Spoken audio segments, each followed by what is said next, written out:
This is the room I was in when I received the worst news of my life. My oldest son burst through the door and told me something was wrong with Mr. C. I ran into his office, and the moment I saw him, I knew my life had changed forever. After he passed away, I slept in this room for a few months, but eventually it became too difficult. Every night I would replay that moment, hearing the door fly open and seeing the fear on my son's face. The memories were impossible to escape. About a year ago, we started tearing out the carpet so my sons could install new flooring. Even after the room was finished, I still couldn't bring myself to sleep here. It wasn't until a few months ago that I finally moved back in. It's amazing what trauma can do. A room is just a room, but sometimes it becomes tied to a moment so painful that it feels impossible to separate the two. For a long time, this room felt like heartache. The room sat untouched for a while. We didn't start the flooring project until about 6 months after we had ripped everything out. But even that small change brought a sense of relief. Seeing the room in a different state helped break the connection my brain had between the space and the trauma of that night. It no longer looked exactly the way it did when my life changed forever. Now that the flooring is complete, the bedroom door is painted and back on its hinges, and this room finally feels finished, I am starting to declutter and organize it to better fit this season of my life. Before Mr. C passed away, I always made the bed and took the time to style it. It was one of those simple routines that brought me a lot of joy. Over the past year, I stopped doing that. Some days just getting through the day felt like enough, but as I've been healing, I've realized how much I miss creating a space that feels beautiful, comfortable, and inviting. Part of that process has been trying to create a better sleep environment, which brings me to today's sponsor, Elegear. As I've entered this season of life, sleep has become a little more complicated, especially as we get older. Ladies, if you know, you know. I can be freezing during the day and then somehow turn into a human furnace at night. Elegear sent over one of their cooling blankets for me to try, and before I put any new bedding on my bed, I always wash it first. That's exactly what I did with this blanket. I followed the care instructions, washed it, and hung it to dry. It came out looking just as good as it did straight out of the package. No loose threads, no bare spots, and no issues after washing. One of the first things I noticed was how cool the blanket feels to the touch. It's designed to pull heat away from your body, making it a great option for hot sleepers or anyone dealing with night sweats. Even though it feels cool, it's still lightweight and comfortable without feeling slippery or stiff. I also appreciate how breathable it is. It doesn't create that heavy, trapped heat feeling that some blankets can have. The fabric is infused with silver ions to help reduce odors over time, and the material feels soft against the skin. Overall, it's a lightweight cooling blanket that feels well made and has been a really nice addition to my bedding as we're heading into summer. When it comes to sleeping, I've been experimenting with different ways to use the cooling blanket to see what works best for me. At first, I placed it underneath my duvet because that's how I normally sleep. It still felt nice, but I noticed that the cooling effect wasn't quite as strong as I expected. What I realized is that my duvet is much heavier than the cooling blanket, so it tends to trap more body heat. The cooling blanket is doing its job, but when it's covered by a heavier layer, you don't get the full effect of that cool to the touch feeling. So I decided to try sleeping with just the cooling blanket by itself, and for me that made a big difference. The cooling sensation was much more noticeable throughout the night, and I didn't feel like I was constantly trying to find the cool side of the bed. And since I do get hot at night, I sleep with a fan, which works really well with this blanket. The airflow from the fan helps enhance that cooling effect. So the combination of the two has been really comfortable, especially during warmer nights. I also like that the blanket doesn't feel heavy or restrictive. It's lightweight enough that I can stay covered without feeling overheated, which is important because I still like having a blanket on me when I sleep. Of course, everyone sleeps differently. Some people may prefer it under a comforter or duvet, especially if they keep their bedroom colder. But for me, using the cooling blanket on its own with a fan has given me the best results and has made sleeping much more comfortable. Elegear has sent me a discount code to share with all of you. If you're interested in checking out their cooling blankets, I will leave a link to their site. Use the discount code on the screen. I will also put it in the description box, and I want to give a big thanks to Elegear for sponsoring this part of the video. First thing I did was declutter my closet. When I emptied everything out, I moved it all into the guest bedroom, and now that space is my dressing room. It actually worked surprisingly well while I figured out what I wanted to keep and how I wanted this room to function moving forward. I do have a separate video where I share that process, and I'll link it below if you want to watch it. One thing I knew had to change was the bed. We had only owned this bed for about a month before Mr. C passed away, and no matter how hard I tried, I couldn't sleep in it. I ended up moving the split king into the guest bedroom and bringing back our old mattress from the basement. This is the one I've been sleeping on while staying in the guest bedroom. If you missed that guest bedroom hoarder transformation, I'll link that video below as well. It's the room I often refer to as my hoarder room because it had become the catch-all space for so many things. I purchased a new bed frame, put our old mattress on it, and slowly began making this room feel like mine again. For the first time in a long time, I'm finally able to sleep peacefully at night. Another change I made was removing the curtains from the bedroom. Mr. C and I loved sleeping in complete darkness. We had blackout curtains, and the room would be pitch black at night. But after he passed away, I realized I no longer felt comfortable sleeping in total darkness. It's funny how grief changes things you never expected. What once felt cozy and comforting suddenly felt overwhelming. So I relocated some of the curtains to my living room, and eventually I'll use the remaining panels in the guest bedroom so they don't go to waste. For now, I am perfectly happy with just the blinds on the windows. They still provide privacy, but they allow a little bit of light to filter into the room at night. It's remarkable how trauma can attach itself to certain places and objects. Sometimes healing isn't about forgetting what happened. Sometimes it's simply creating enough change that your heart and your mind can finally feel safe again. And for a long time, this room felt like heartache.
My goal with organizing these drawers is to put all of my sheets and pillowcases for my bed in here. Now I do have sheets and everything for the guest bedroom, the bed in that room.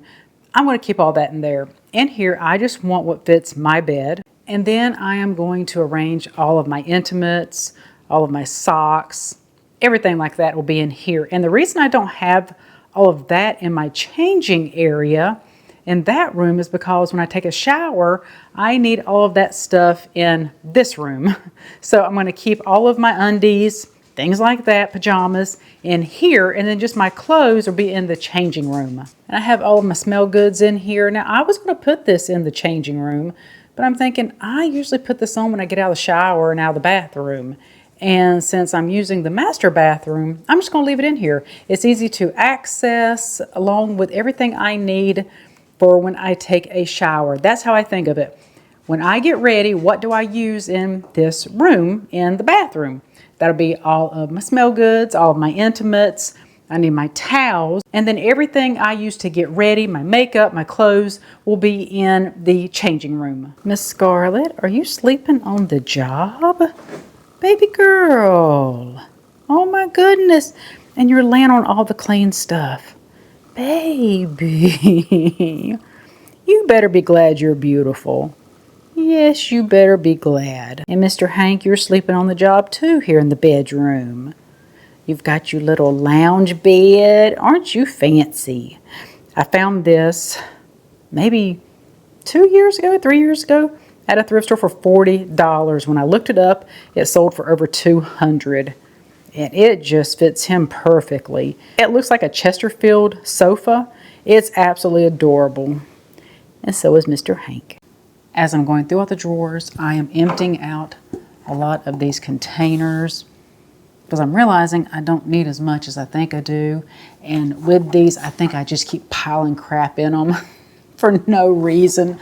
So I'm going to have a lot of these left over. Maybe my granddaughters or my daughter-in-law would like them because I don't think I'm going to need them.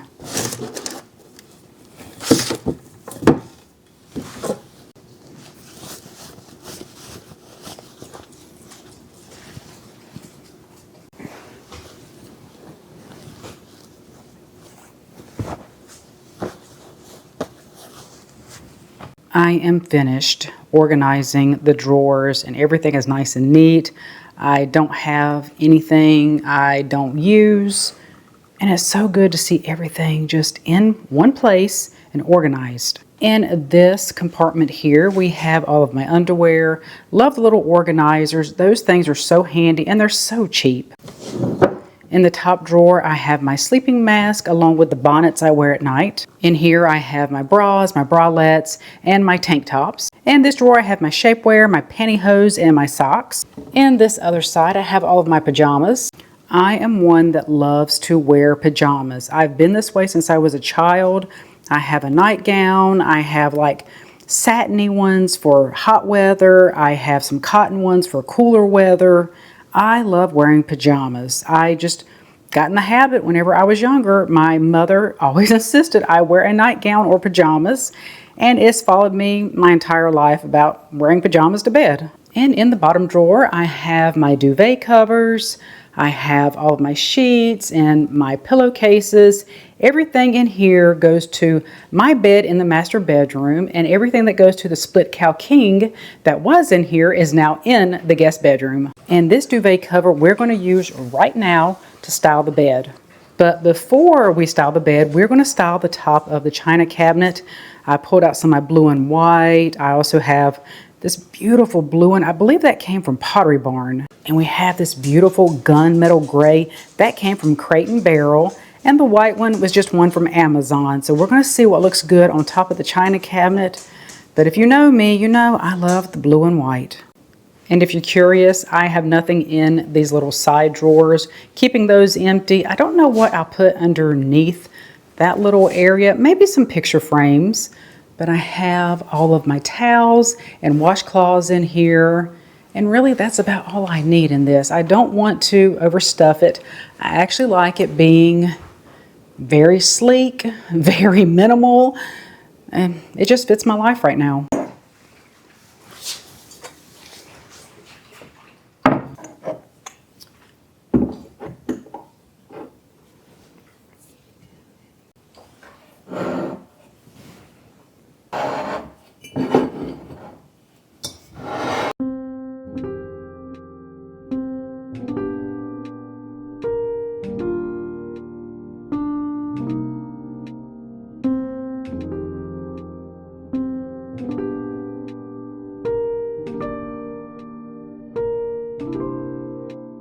These end tables were in Mr. C's office. I am repurposing them as nightstands. I love how tall they are, but the only thing about them, they came with these generic knobs, and honestly, I just don't think they fit the scale. So I am putting these beautiful kind of dark brass handles on there, because if you look on the left, it's just scrawny compared to the size of the, well, not nightstand, a side table. And the right one looks so much better. And these here, they were not expensive. I mean, they weren't cheap, but got them off Amazon a few years ago when I redid Mr. C's office. I think they're beautiful. I love the rattan on the front. I love the black wood. I don't think it's wood. I think it's MDF. But this goes to show you by just adding new hardware, especially some that fit the scale of the piece, it just changes it. that really turns it into something that could be vintage, maybe.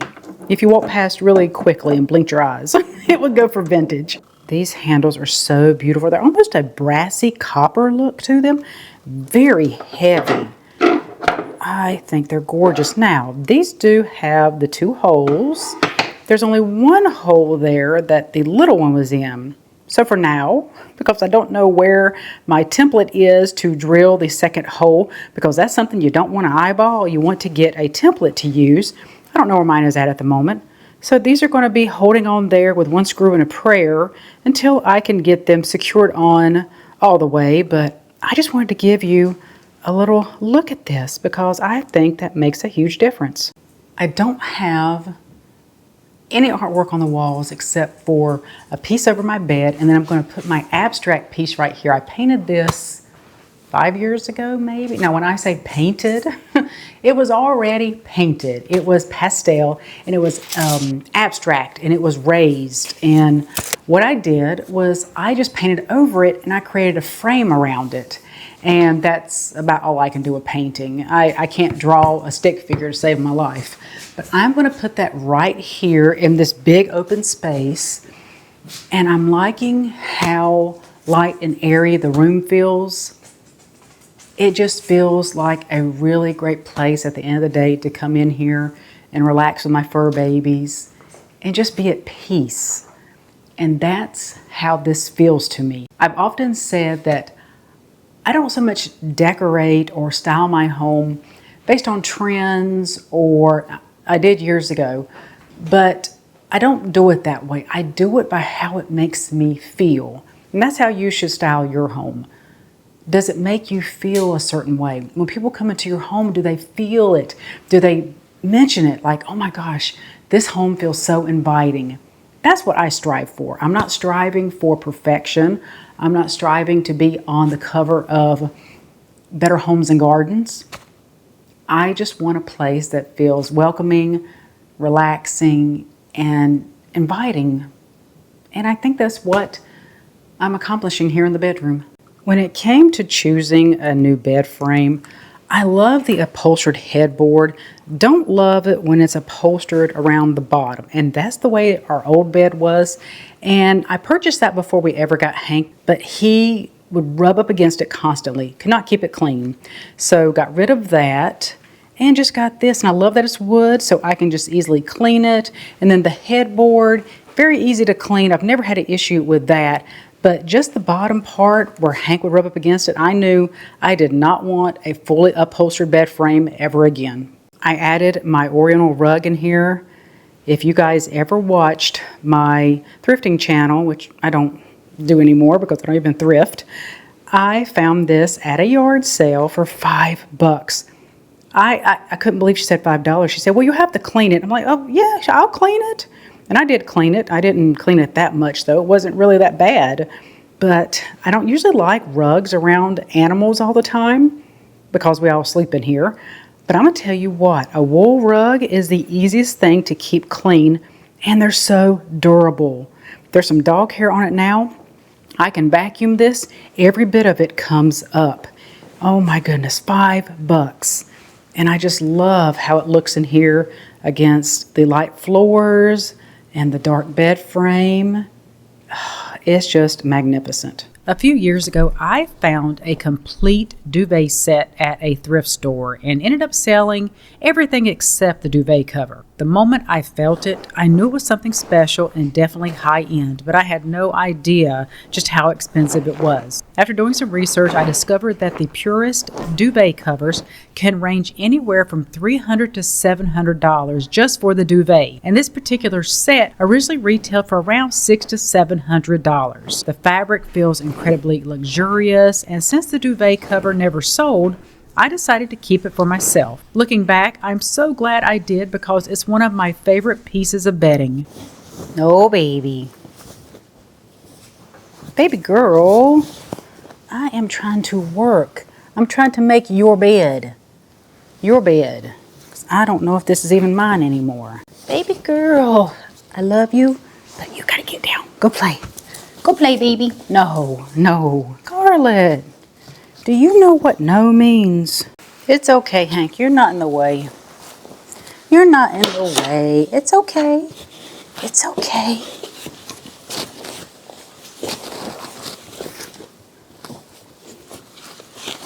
It's okay, baby. Such a good boy. Such a good boy. Such a good boy. Yes, you are. Miss Ma'am. Miss Ma'am, you're not helping anything. You're not helping anything. Come on. Everybody's going to think you're a bad girl.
I cleaned out Mr. C's closet a few months ago, but I kept a few things.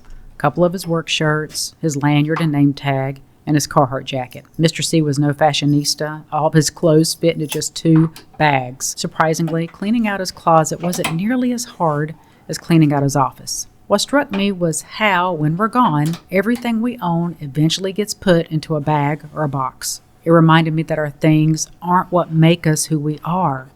Our soul, our character, and the love we gave are what truly matters. But we're human, and sometimes it's hard to separate a person's belongings from the person themselves.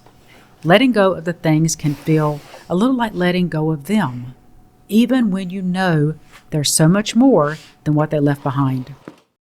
During this healing journey, I can honestly say the nights have been the hardest part. When the house gets quiet and everything slows down, there's nothing left to distract you from your thoughts. That's when the what ifs, the should haves, and the could haves start creeping in. At least that's how it was for me.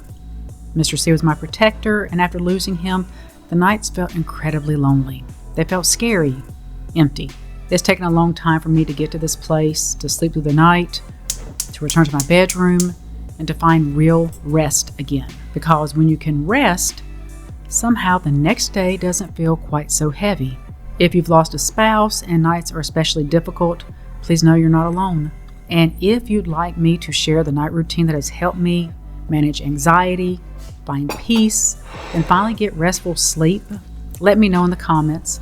I'd be happy to make that video. Today, when I look at this bedroom, I no longer see the trauma I once associated with it. I see a peaceful retreat, a place where I can rest, heal, and simply be. Now, that doesn't mean every night is perfect, but over the last 3 months, I'd say 95% of the time, I'm able to settle my mind and to get a good night's sleep. And for me, that is a huge victory. For those who haven't walked this road, it may seem strange when someone who's grieving wants to rearrange rooms, paint walls, move furniture, or change things around the house. But for those of us who have lost the love of our life, we understand. Sometimes healing requires change. And one thing I've learned is that you don't owe anyone an explanation for what brings you peace. If creating a home that feels safe, comforting, and healing is what you need, then that's enough. Because unless you've lived through this kind of loss, it's impossible to fully understand what happens after the person you loved most is suddenly gone. For me, protecting my peace, honoring my healing, and creating a sanctuary where I can grieve and grow has become more important than living up to anyone else's expectations. And honestly, I think Mr. C would want that for me too.